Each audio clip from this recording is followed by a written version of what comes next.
दर्शक बंधु 3 मार्च 2026 मंगलवार दिन लागिबाकू जाउअछि चंद्रग्रहण। चंद्रग्रहण राति रे एही कोणरे चुपचाप रे रखी दियंतु 1 टंकिया कॉइन। जीवनर प्रत्येक कष्टरू मुक्ति मिली जिवो। माता लक्ष्मीकर आशीर्वादरू आपणक जीवन रे हेबो धनर वर्षा। एही चंद्रग्रहण परे आपण बनि जिवे महाकोटिपति। 3 मार्च 2026 मंगलवार दिन राति रे एवं एपरी अद्भुत दृश्य देखिबाकू मिलिबो, जहाकू देखि सारिबा परे पूरा दुनिया आश्चर्य होइजिबो। एही राति रे आकाश रे लागिबाकू जाउअछि एवर्षर सबुठारु बड़ एवं महत्वपूर्ण चंद्रग्रहण। एहा एक कौनसी साधारण चंद्रग्रहण नुहे, बरम एहा एक एपरी चंद्र लाल बनर हेबो। चंद्र पूरा लाल देखा जिवो। 3 मार्च 2026 राति रे जदि आपण आकाश को देखिबे तो चंद्र सामान्य देखा जिवो नाही, बरम रक्त बनरे दृश्यमान हेबो।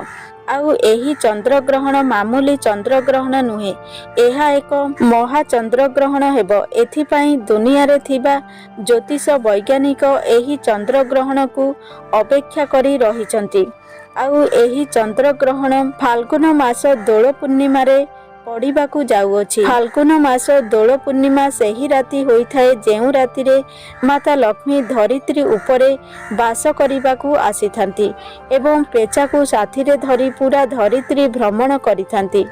एही चंद्रग्रहण पूरा खास हेबो काहेकि ना एही वर्ष चंद्र पूरा लाल हेबो।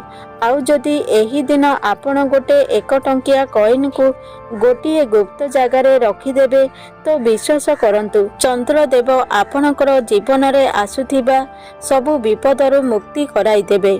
आपणक जीवन रे धन चारि दिगरू टाणी होई आपणक पाखकू आसीबो। आउ एते धन आसीबो जे आपण केबे कल्पना करि परिबे नाही, काहेकि ना एही चंद्रग्रहण द्वारा करा जाइथिबा उपाय केबे भी विफल हुए नाही। एही चंद्रग्रहण 300 वर्ष परे एपरी महासंजोग बनिबाकू जाउअछि, जहा द्वारा जेउ भी उपाय करिवे ताहा आपणकू 1000 गुण लाभ मिलिबो। 3 मार्च 2026 राति रे आकाश रे लागिबाकू जाउथिबा लाल रंगर चंद्रग्रहण आपणक जीवन रे प्रभाव पकाइबो। एही राति रे शुभ जोगरे जदि आपण 1 टंकिया कॉइन टिकू उपाय करिदेबे तो आपणकू धन भाग्य रे सफलता पाई नुआ द्वार खोली जिवो। जदि आपण सतरे चाहुचंती जे माँ लक्ष्मीकर आशीर्वाद आपण एवं आपणक परिवार उपरे सर्वदा बनी रहू, जदि आपण एही पूर्णिमा राति रे 1 टंकिया कॉइन वाला गुप्त उपाय करिनेबे जहार उल्लेख धर्मशास्त्र रे अछि, तो आपणकर समस्त समस्यारू आपणकू मुक्ति मिली जिवो। आपण निजे देखिबे कि आपणक जीवन रे किपरि धनर वर्षा हेउछि। एही उपाय करि सारिबा परे आपणक जीवन रे धन वृद्धि हेबो। आपणकर बंद पड़ी रहिथिबा व्यापार पुणी थरे चालिबाकू लागिबो। आपणक घरे धनर आगमन आरंभ होइजिबो। आपणक घरे जेउ भी टंका पैसा आसीबो ताहा बढ़िबाकू लागिबो। जदि आपण कोनोसी करजरे उड़ी रहिचंती बा आपण कोनोसी आर्थिक समस्या रे फसी जाइछंती तो एही उपाय को करि सारिबा परे एही सबु समस्या रू आपण तुरंत मुक्ति मिली जिवो। एही चंद्रग्रहण रे 21 रु अधिक शुभ संजोग बनिबाकू जाउअछि। एहार अर्थ एहा अटे एही शुभ संजोग रे करा जाइथिबा प्रत्येक उपाय को 1000 गुण सफलता देइथाए। तेबे ग्रहण लागि थाए तो ग्रहणर सेनापति मंगल सूर्य एवं राहु सामना सामनी होइथांती। कुहा जाए कि एहा द्वारा जेउ भी साधन करा जाए एहार प्रभाव तुरंत असर पकाई थाए। सेथिपाई तांत्रिक और साधक वर्ष सारा एही दिन को अपेक्षा करी रहिथांती। दुनियार जेते भी करोड़पति व्यक्ति थांती तिरे खालीटारे धनी होई न थांती, से भी चंद्रग्रहण सूर्यपराग पूर्णिमा और एकादशी एपरी पावन अवसर रे किछि विशेष उपाय करिथांती। एथिपाई जदि आपण भी 1 टंकिया कॉइन वाला गुप्त उपाय करिदेबे जहा आजिर वीडियो आमे जणाइबु आपणकु करोड़पति हेबारे केही भी रोकी पारिबे नाही। आपणकर भाग्य पूरा मजबूत होइजिबो। आपणकर नवग्रह आपणकु साथ देबा आरंभ करिदेबो। खाली सेतिकी नुहे, आपणक घर उन्नति हेबो।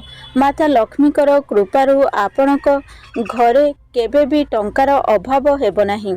आउ जेउ सबु उपाय थाए सेही सबु उपाय करिबा पई गोटिए मुहूर्त थाए।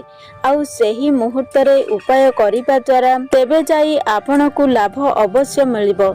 एथि पई एही वीडियो को केवल आपणक पई आपणक परिवारर लाभ पई निहाती देखंतु। ठारू प्रथम उपाय आउ सेही उपायटी घरे धन वृद्धि हेबा पाई बा धन बढ़िबा पाई उपायटी। यदि आपण चाहुचती कि आपणक घरे बे धनर कमी न रहू, माता लक्ष्मीकर कृपा आपणक घर बनी रहू। 3 मार्च चंद्र ग्रहण आरंभ हेबा पूर्वरु 6:47 रे आपण गोटिए पितल गिना नेबे। ही गिनारे गंगा जल भरी करिदेबे। ता भितरे गोटिए 1 टंकिया कॉइन को पकाई देबे। तापरे सेही गिना को नेई आपणकर छात उपरे एपरी स्थान रे रखिबे जेउठी ग्रहणर अल्प टिके हेउ पछे दृष्टि पड़ू। चंद्र ग्रहण दिन पूर्णिमा पड़ुअछि। दिन माता लक्ष्मी पूरा धरित्री रे भ्रमण करिथांती। पर दिन मार्च को सकाळु स्नान सारी छात उपरे रखिथिबा सेही गिना को आनी सेही गिनारे जेउ गंगा जल रे पकाइथिबा कॉइन को काढ़ी आनिबे। ई कॉइन को आपणकर धन रखुथिबा स्थान रे से कॉइन को रखिदेबे। बास एतिकी उपाय आपण एही चंद्र ग्रहण दिन करिदेबे। आपण निजे देखिबे एही उपाय को करि सारिबा परे देखिबे आपण घर को धन आग अपेक्षा अधिक आसिबो। एही कॉइन माता लक्ष्मीकर आशीर्वाद बनी जाए। एहा परे आपणकर आलमारी सबु बेले नोट रे भरी रहिबो। एही उपायटी तंत्र शास्त्र रे सफा सफा वर्णित अछि। एबे आसंतु आउ गोटिए उपाय जानिबा। आउ एही उपायटी शुक्र ग्रह साथ पाइबा पाई महा उपाय अटे। आउ शुक्र ग्रह धन संपत्तिर ग्रह होइथाए। शुक्र ग्रहर नियंत्रण माता लक्ष्मी का हाथ रे थाए। जेउ व्यक्ति को शुक्र ग्रह साथ देई थाए सेही व्यक्ति धन संपत्ति जेउ भी निष्पत्ति नहीं थाए सेही निष्पत्ति रे केवल आउ केवल लाभ ही होइथाए। आउ एही उपाय आमे आपण मानकु जणाइबाकु जाउछु।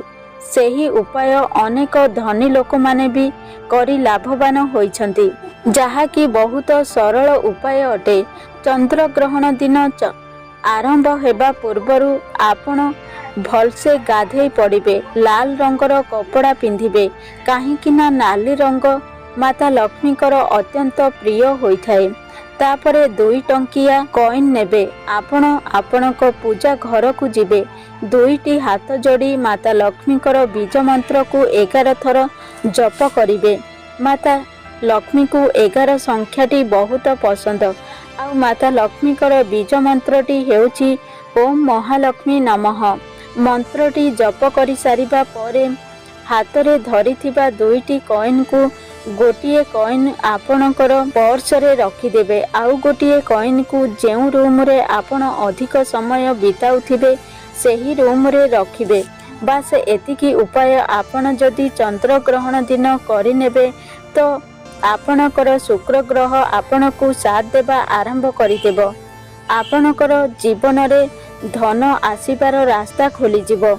एही उपायटी बहुत चमत्कारी उपाय। करिबा पाई भूल रे भी एही भली मौका को हाथ छड़ा करंतु नाही, काहेकि ना एही चंद्र ग्रहण ए वर्ष आउ आसीबो नाही। एही परी मौका को हाथ छड़ा करंतु नाही। आउ गोटिए उपाय जानिबा। आउ एही उपायटी व्यापार बा बिजनेस जहार क्षति रे चालुची तो बंद होई पड़िथिबा व्यापार पुणी थरे भलरे चालिबाकू लागिबो।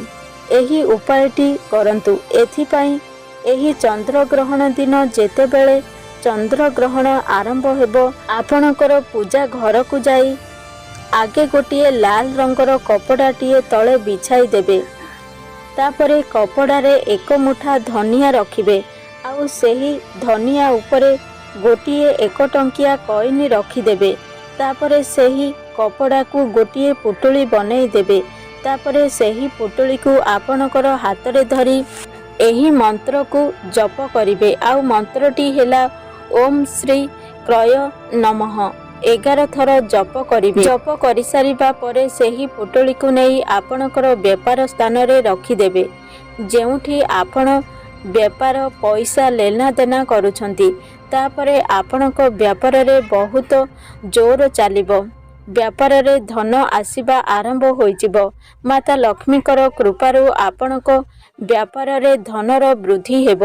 ଏହି ଉପାୟ ବିଷୟରେ ତନ୍ତ୍ରଶାସ୍ତ୍ରରେ ବର୍ଣ୍ଣିତ ଅଛି।